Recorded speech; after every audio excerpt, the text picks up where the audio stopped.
तुझे निर्णय चुकतात आणि मग सदैव तू स्वतःला कोसत बसतोस.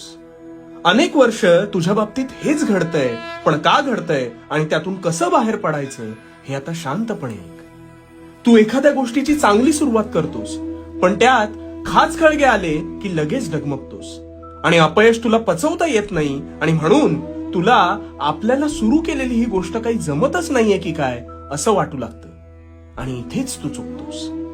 तुझ्या मस्तिष्कात दोन मनं वावरत असतात.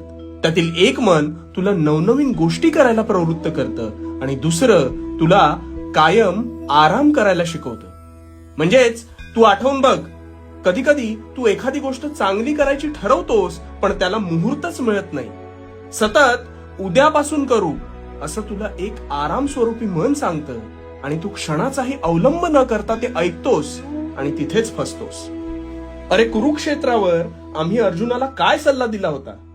जो स्वतःच्या तत्वांशी प्रामाणिक राहतो तोच हे जग जिंकतो.